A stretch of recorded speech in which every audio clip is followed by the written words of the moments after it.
Hello, everyone. My guest today is Alex Raymond. He's the co-founder and CEO of Kapta, a software platform that helps companies keep and grow their largest accounts.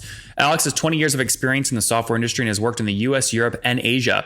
He has a bachelor's degree from Georgetown University and an MBA from INSEAD. All right, Alex, are you ready to take us to the top? Yeah, great. Fantastic. Thanks for having me. You bet. All right, tell us about Kapta. What do you guys do and what's your revenue model? How do you make money? Great. So Kapta is a software as a service, so a SaaS company specifically to help account management teams get more visibility into their existing accounts, understand how to expand and grow that revenue stream. So it's for key account managers, a very specific subset, typically of a sales team. So our customers usually have fairly concentrated revenue base. So what I mean by that is they could have they have that classic Pareto principle where 20% of their customers generate 80% or more of their revenue. And so what they're looking to do is really maximize the value that they get and the value that they give to that small number of customers that makes up the most of their revenue and profits. I talk to a lot of CEOs who do about 3,000 interviews. I rarely hear one focused on not just retention, but actually looking at your most valuable accounts and going all in on those versus top of funnel or something else. So tell me, on average, what's a company going to pay to use your tool? So Kapta can range. So typically our customers are paying today anywhere from about $25,000 to about $100,000 a year. So it's not a $5 a month web app. This is meant to be something really specific for large, high value customers. One of the things that I joke about all the time, Nathan, is I say that Kapta is for your $1 million accounts. Yep. So you've got accounts that are big and complex and multi-stakeholder. Those are worth tons of money to your company, and therefore you need to really focus on them. I mean, just for example, some of our customers have single accounts that are currently being managed in our system upwards of $50 million a year. So big, serious, high stakes business. Yeah, 10% expansion on $1 million account more than makes up for a $25,000 payment to you. Correct. Yeah. Correct. Very good. Put this on a timeline for us. When did you launch? So this product was launched about 2.5 years ago. So that's the beginning of 2016. And the history of Kapta is we actually did not start building a key account management platform. We started building, this is like classic startup story. We started building an employee engagement platform. Okay. So for performance reviews and like, what's your work this quarter and this year and what are your goals and this kind of thing. And what we noticed was that people were taking their customer facing work and putting that in our platform. So they would say, well, my goal is I have to do this for this customer and I have to do this for that customer. And we started noticing all this activity inside of Kapta, which was meant to be an internal employee-focused tool. And we called up our customers, the ones that we saw doing this, and we said, hey, what are you guys doing? Why aren't you doing this in your CRM? Right? Because everybody has a CRM. And they all universally told us, you can't do this in your CRM. Why not? And I said, what do you mean? You can't manage a customer relationship? And they'd say, well, we use the CRM for pipeline or for contact management, but we don't have a strategic, holistic view of our customer and what we're doing for them. And so at that point, I said, well, there's obviously an opportunity here. My head also kind of exploded because I thought, how is a CRM not delivering this kind of core functionality? And that's what allowed us to go and build this product. Yeah. So the product itself, I would love to say that I'm one of these entrepreneurs with a great vision and a spark of inspiration. It turns out it was the customers who told us what they wanted. Yep. And now over the past 2.5 years, what have you scaled to? How many customers paying you? So we've got about 30 customers who are using Kapta today. That accounts for something like $1 billion or more in terms of total revenue that's being tracked inside the application today, right? That's great. Yeah, it's a number that we track, right? So how valuable are our customers?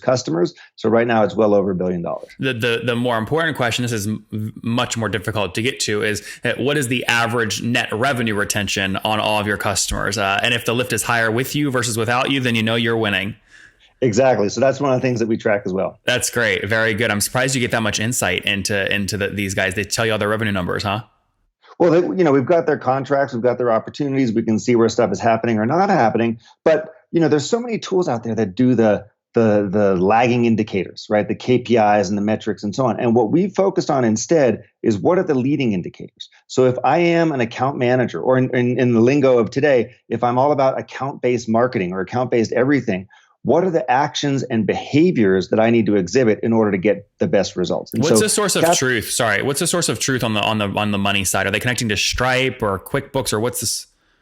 It's typically some combination of a CRM plus, in some cases, reports or data from their financial systems. Which is that's what I'm curious. What is the financial system typically? It could be anything from Oracle to SAP to QuickBooks to homegrown. Yeah. So it really varies. When you get to these large enterprises, it tends to be a lot of legacy applications. So people are trying to standardize maybe in a CRM or in some type of web financial tool, but we don't see a lot of people with the same tools. A lot of it is kind of there's a big mix. Let me put it that way.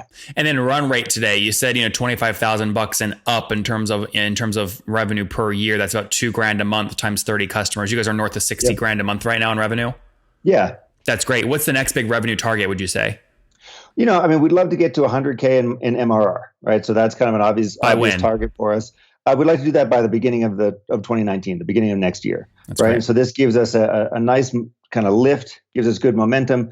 For us, in terms of how we build our business, the goal for us is to help our existing customers really hit it out of the park, right? So what they're doing is they're saying, look, we've got these portfolios of business. We're trying to figure out how do we keep them, how do we expand them, and so on. We want to make that really, really work with them and then scale it out from there. Yeah. Well, hopefully, because that's what your software is supposed to do, right? Indeed. So we should be experts at this. You should be experts. Exactly. So 60 grand a month right now in revenue. Take me back a year ago, September 2017. About where were you?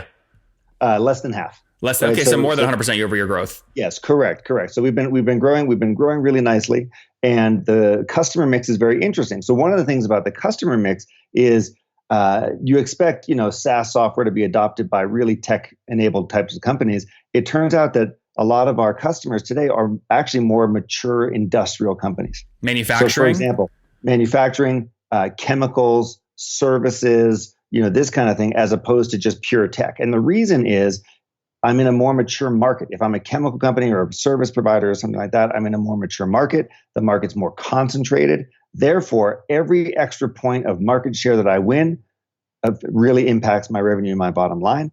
And a lot of times you've got people who are doing multi-sourcing, right? So one of our clients, for example, is a chemical company. Their customers buy from 2 or 3 different vendors. So they're saying to us, look, if we can go from 33% to 40% for these customer sets, that represents umpteen millions of dollars. I totally get the value of the product, no question. And it's something that I don't see a lot of people focus on. So I get it. What about funding? Have you bootstrapped or raised? We have primarily bootstrapped. We've raised about $1.5 million 3 years ago. The investors in that round were Techstars and Access Venture Partners and Rally Ventures. That's great. And it's nice that even as you pivot, it sounds like you kept them on the cap table. That's the right thing to do, right? Yeah, we did. I mean, look, it was a conversation, right? Hey, you guys were interested in business number 1. We think there's an opportunity in business number 2. There was a conversation to make sure that everyone was on board with that vision. It took some time. We had to prove it. We had to go out there and say, yes, this is not just, our belief. There's evidence and here's what we're doing about it. And here's the progress that we're seeing. And we were able to do that and keep those guys on board. Churn is critical. What's your churn today? Hard to measure. We're still in such a growth rate that it's hard for me to put a specific number on it. Obviously, we track that closely. Typically, if we have a churn issue, it's because we didn't boot them up properly. If we didn't boot the customer up properly, it typically is because they don't pay as much attention to strategic account management as they think they do. So what I mean by that is, sometimes people will come to us and they'll say, hey, I need to be doing this, but they aren't willing to do some of the other work that goes around a successful implementation, like training the team, investing in upskilling, having a well-defined process, that kind of thing, which is typically unsexy work, but very, very important. So when we have a failure with a customer, which we never want to see, but when we do have a failure, typically it's because of some type of misalignment there, or maybe they're not understanding the full amount of effort it's going to take to make this successful and how it's going to set their business up for long-term success. So that's what we've seen. And I mean, so your own revenue, though, your product is supposed to help with expansion. So your own customer base, would you say you're over 100% net revenue retention annually today? Yeah, absolutely. Okay. How far above? Probably 10 or 15 points above right now. Okay, that's pretty good. That's not bad at all. 110%. Especially, one of the things that I see, because I do so many of these interviews, you very rarely see healthy expansion models for companies when they're still sub $1 million in ARR, even sub 2 or 3 million. Usually, 10, 20, 30% annual expansion really starts to kick in 4, 5, 6 million run rate time zone. Correct. So that's healthy. Correct. So we're not there yet. We're below that, but we've got customers who are expanding. We have customers doing 3-year deals with us. Paying up front? Let's see. One, yes. The other, no. That's pretty good. That's good for the bank account. It's very good for the bank account. So I'm a big believer in customer funding. I'm a big believer in sure that we're proving our value every day. The way that we capture that value us for our service. And Alex, on average, you're trying to acquire a new $25,000 a year customer. What are you willing to pay for them? What's your CAC typically? As of right now, our CAC is substantially less than that. So our CAC to LTV ratios are very, very healthy. I think last time we calculated CAC, it was sub 10,000. Okay, that's pretty good. So you're getting paid back in less than 6 months. Yeah. Yeah, that's great. Again, that's on a revenue recognition basis. On a cash basis, maybe it's instant if they're paying annual upfront. Certainly can be. And plus, you got to look at LTV, not just first year ACV for that type of thing. So many times LTV winds up being 2, 3, 4, 5 times what they pay us. Why do you say that? I say that because it's just one of those kind of typical SaaS ratios, right? LTV over CAC. Yeah, but I know a lot of people that have very healthy LTV to CAC ratios, but get killed because their payback period is 3 years and they can't bridge the cash gap. Got it. Understood. Yeah, we don't. We're lucky to not have that issue. Yeah. Very good. Tell me about the team. How many people today?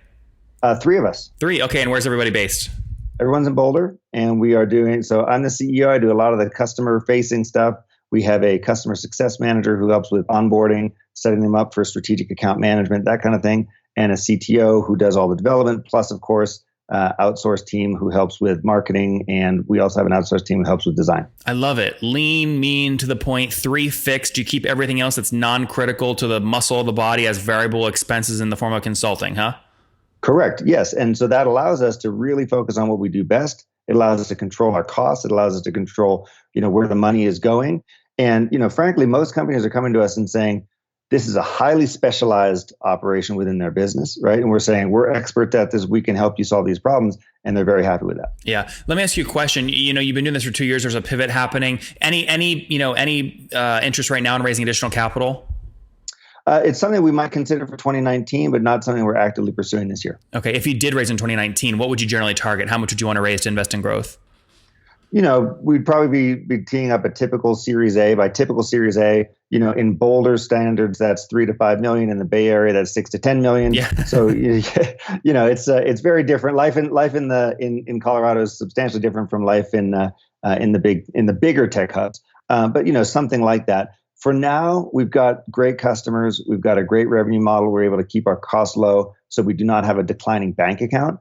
So for us, I think it's important. There are, of course, kind of economic uncertainties ahead potentially. I don't want to cash flow positive though, right? Exactly. So I don't want to be in a position where I have to raise money. I'm talking if you do. I'm talking if. This big if. Yeah. So if you do raise, let's call it the smaller end there. Let's say you raise 3 million in 2019. In an ideal world, what would you like to raise that valuation wise? Like 20, 25 pre, something like that? In an ideal world, sure.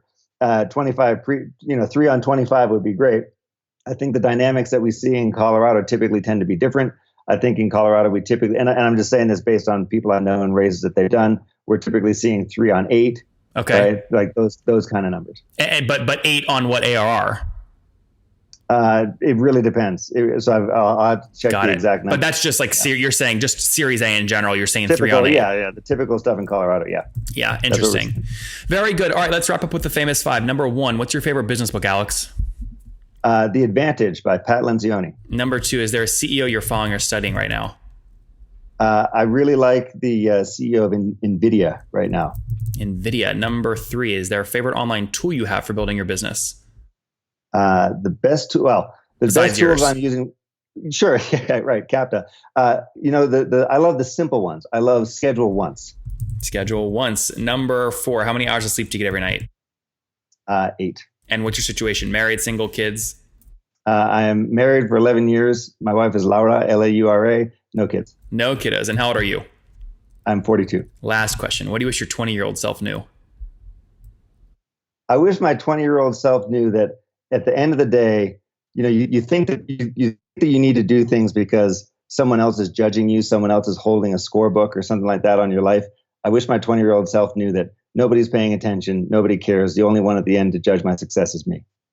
Guys, there you have it. Coming from a guy that jumped in about, 2-3 years ago, 2016, pivoted, now helping really accounts drive expansion revenue, something I see very few people focused on. He's serving about 30 customers. They pay on average, call it $25,000 in ACV, doing about 62 grand right now in monthly revenue. That's up 100% year over year from, again, about a year ago. Over 110% net revenue retention on his own base. So clearly he's eating his own dog food. It's working. Willing to spend up to 10 grand to acquire a new $25,000 ACV customer. So less than 6-month payback, which which is important because they're trying to manage, and they are managing, to cash flow positivity. 3 people full-time, everything else, it's all consulting. Alex, thank you so much for taking us to the top. All right. Super. Thanks for being here, Nathan. Take care.